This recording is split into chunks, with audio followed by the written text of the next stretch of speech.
Hey, what's up guys? Welcome to MST.TV. This is Nishi here bringing you all another Market Watch episode. So over the last week or so, we've had a bunch of new support cards leaked for various archetypes, many of them coming out in the next upcoming set, Lightning Overdrive. There's a lot of really cool stuff and some unexpected archetypes getting pretty big boosts, and that's causing a lot of people to pay attention to certain existing cards. Of course, the new support might make a once irrelevant strategy into a solid one once again, but even if the support is only okay or isn't that great, people will still overreact and buy out cards just in case there's more support coming than what was first announced, or to take advantage of the opportunity to try and sell to people who are fans of the archetypes and really hyped up. So today we're going to take a look at some of these hyped up cards and break down whether or not these cards are worth buying into, or if they should be offloaded right away. Let's get started. Kicking things off, we're taking a look at a couple of different scrap cards. So one of the cards announced was Scrap Raptor, which is a really amazing card for the scrap archetype. It effectively allows you to pop itself to search for a copy of either Scrap Factory or a scrap monster, with a great search target being Scrap Recycler, a card that saw play in various Orcus builds in the past. Of course, Scrapyard was one of the first cards to be bought out following this announcement, as it tutors Raptor directly out of the deck. Since Raptor itself is a tuner, the idea is that theoretically you could run 9 copies of Recycler between the 3 Recyclers, 3 Raptors, and 3 Scrapyards, which I guess is kind of cool and can add a lot of consistency if you're planning on using the engine. Scrapyard was also targeted largely because it has just the one printing as a super rare from way back in Duelist Revolution, and as a result, it was bought out to the $20 to $25 mark before now settling back down at around $13 a piece. I think that Scrapyard is a really cool card, and if you're wanting to play scraps, it's definitely something that you'll need. However, I do think that the issue is I don't think scraps are going to be competitive or a meta strategy anytime soon. They might be a useful engine in something like Orcus, but I don't really see Orcus being relevant with all of the different bricks that they run in the deck. I also think it's incredibly likely that we will see Scrapyard reprinted in an OTS tournament pack as a common or maybe even a super rare, very similarly to what we saw with Scrap Storm. Alternatively, it could be coming out in the spring reprint set, which would be just a month or two before the release of Lightning Overdrive here in the TCG. Overall, even though this card is really important if you're planning on playing scraps or would be a big boost to any deck that's trying to use the scrap engine, as of right now I don't think that the engine is going to see a huge amount of play. That, combined with the very high chance that we see the card reprinted within the next couple of months before the release of Lightning Overdrive, means that for me, Scrapyard is definitely a card to be offloading soon. Next up, we're going to briefly take a look at another scrap card here. This time it is Scrap Chimera. So this card is pretty interesting. It's another card that you can search and summon with the effect of Raptor, which is cool because you could then use the Chimera to revive Raptor, go into Scrap Wyvern, and start to combo off. I think it's definitely a cool search target, but as I just mentioned, I don't honestly think that scraps are going to be doing anything relevant anytime soon. If you're planning on trying to play scraps as a pure deck, then it's definitely going to be at more of a casual level. Even though the deck can do some fun things, one card in Scrap Recycler probably isn't going to be enough to make the strategy viable on its own. Now, similarly to Scrapyard, Chimera only has one printing, also from Duelist Revolution, and we are now seeing Scrap Chimera up at the $18 mark, which is pretty insane for just a super rare card. However, I think that this is definitely another card that you should just be looking to offload whenever you get a chance. It faces the same usage and reprint obstacles that Scrapyard faces, so even though it's a really cool card that will be one of the better cards in the scrap archetype, you're better off offloading the card now while it's hyped up, and then if you really want to, buying it back after it eventually dips. The next card we're looking at here is Paleozoicadia, specifically the super rare version from OTS Tournament Pack 9. So Paleozoics are one of the archetypes getting new support in Lightning Overdrive, this time in the form of a Link 2 monster. It's actually a really cool card, allowing you to send set back row from either player's side of the field to the graveyard to set a Paleo directly out of your deck, which can be activated this turn. This means you can use this card to either clear your opponent's back row or get your own Paleo into the graveyard so that it can be summoned out right away, while also giving you access to a Dynamiscus or a card like that. Now, there are various Paleozoic monsters that were reprinted as OTS supers, and Canadia is one of the best among them, so naturally its only holo printing was targeted for a buyout. We probably would have seen Dynamiscus first, but Dynamiscus did have an ultra rare printing as well, so we get the buyout of Canadia instead. It is pretty simple, it's just a Paleozoic combined with a Book of Moon, but we have seen how Book of Moon can potentially be a useful card this format. Flipping down Zodiac or Virtual World monsters in the right situation can basically end your opponent's turn. Anyways, this card is now up at the $9 mark a piece, which isn't too crazy, but it's still a jump up from the couple of dollars that it was at before. We are in a much slower format right now, and there's definitely a chance that Paleozoics could steal some tops here and there as a really solid option for a control deck, though I wouldn't say that they're going to be consistently defeating top tier decks anytime soon. This card is obviously inflated at the moment. As with a lot of OTS supers that get attention out of nowhere, we should expect this card to fall back down from its current $9 mark down to around the $5 mark as the hype gradually dies down. So if you can, look to offload the super rares at their much higher prices now, and then you'll have the option to buy back either them or the commons at a much more affordable price later on. So Plunder Patrol Ship Lease is a card that I want to talk about very briefly here. We actually knew about the new Plunder Patrol card Ravenwing a couple of weeks ago, which is looking to be a great boost for the underperforming Plunder Patrol archetype. We've already seen increases in the prices of Whitebeard and Redbeard, though Mork and Brand, two of the other extra deck cards from the archetype, remain fairly affordable. One of the extra deck monsters that has gotten a bit of attention though is Plunder Patrol Ship Lease, which is a light monster. Remember, this is important because you can use the Plunder Patrols to cheat out monsters from your extra deck if your opponent plays monsters with the same attribute, and light is a fairly common attribute for decks to use. Lease also kind of just fits the way that modern Yu-Gi-Oh! Is now played, with it providing a negate while it's on the field, as well as the ability to help swarm the field with monsters and search for a Plunder Patrol card out of the deck. Definitely one of the best cards from the archetype, so it does make sense that it would be one of the first cards to receive attention after new Plunder Patrol support is announced. Initially, this card did go as high as $10, but for now it's just a $7 card on TCG Player at the moment. With this one, there are a number of different factors that could potentially influence its price moving forward. Obviously, it is only a $7 card right now, so there's a lot of upwards potential, especially considering how good the card is. But the problem is that if Ravenwing is the only Plunder Patrol support card in Lightning Overdrive, the archetype probably still isn't going to be performing well at all. I would also keep in the back of your mind the fact that a lot of different TCG exclusive cards haven't been reprinted in the Megatins in years past. So even though this set is due to be included in the 2021 Megatins, there's actually a pretty decent chance that Plunder Patrol Ship Lease itself is excluded.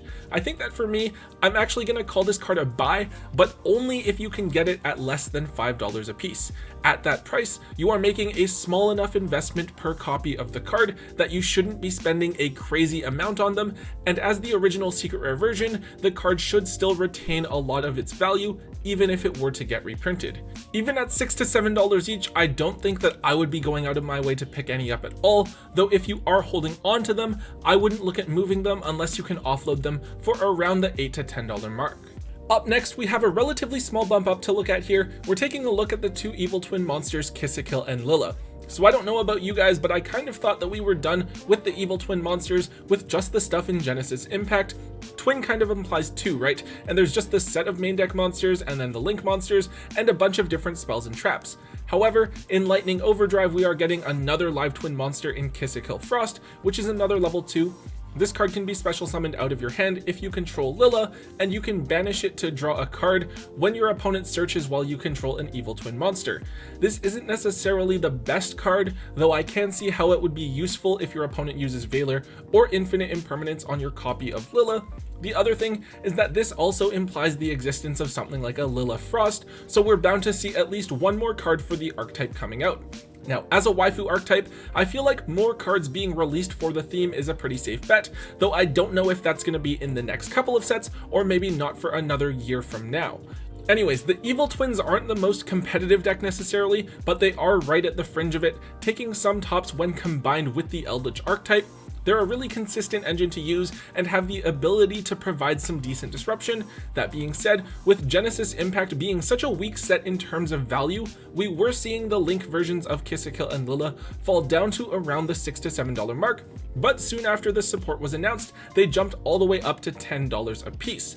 Obviously, the new support doesn't necessarily make the deck top tier, but given enough additional pieces, we could definitely see a solid tier 1 to tier 1.5 deck here. It is going to be quite some time before these cards are reprinted, and the engine does have a lot of potential, especially with the new support coming, so I would say that these cards are a buy for me as well. Ideally, I would try to grab them at around the $6 to $8 mark if you can, though if you have to do $10 in trades, that's not the end of the world either. I definitely think that these cards have the potential to hit anywhere from $15 to $20 given the right attention and support, so I would be sure to pick up your copies fairly soon.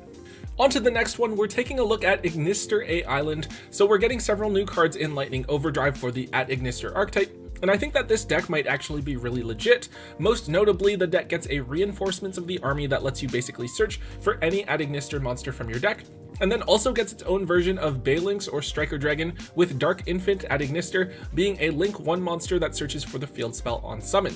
These are really big boosts for the deck, as you can use them to consistently get access to A Island in order to flood the field with monsters in order to combo off. I don't know if this is necessarily going to be enough to make the deck top tier right away or anything, but it could definitely bring them into that conversation. Now, as a direct result of the announcement of new support, we saw A Island bought out, going from around $5 to it all of a sudden being an $18 card, though the price has now settled back down to around the $10 mark. Obviously, if you're going to play the deck, A Island is a card that you're going to want to run 3 copies of. I think the big question here is whether or not the @Ignister deck is going to be a part of the meta, and if so, when exactly is that going to happen?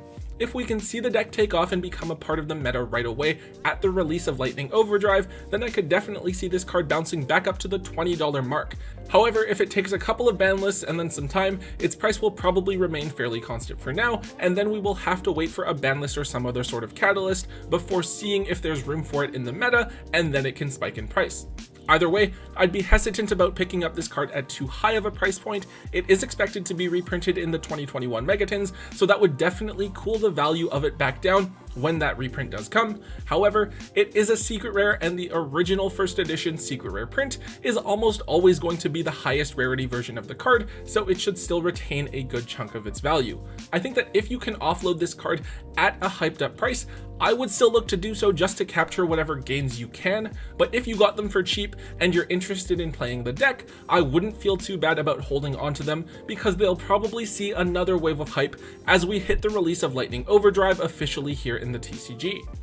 The next card is one that I want to touch on really briefly here, and that is Archfiend Eccentric. So believe it or not, at one point Archfiend Eccentric was one of the most highly sought after cards in the game, as it was a generic utility card that could pop either back row or an opponent's monster.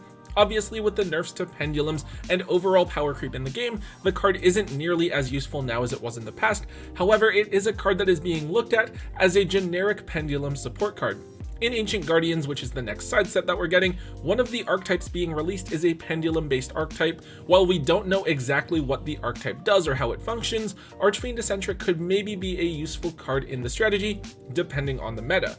Theoretically, you could use Eccentric to pop a card like Vanity's Ruler, or maybe to clear back row, before pendulum summoning it out and using its effect again, or linking off with it. I don't know, for me it does kind of feel like a bit of a stretch. I just noticed that the secret rare copies of this card on the market were running pretty thin. Even though the unlimited versions are still somewhat affordable, the original secret rare first edition copies are up at $18 a piece at the moment. The other lower rarity versions of the card are still extremely affordable, so maybe just to be on the safe side, you can pick up a set of supers or something like that to have them available for yourself to use while you offload your secret rare copies, if you can find someone who's willing to pay up into this very early hype. Alright, so the final card that I want to talk to you guys about is an interesting one. It is Atemancipator Researcher. So if you guys played Yu-Gi-Oh! In about the middle of 2020, you're probably really familiar with this card, as it was a key card in the absolutely broken full power Atemancipator deck.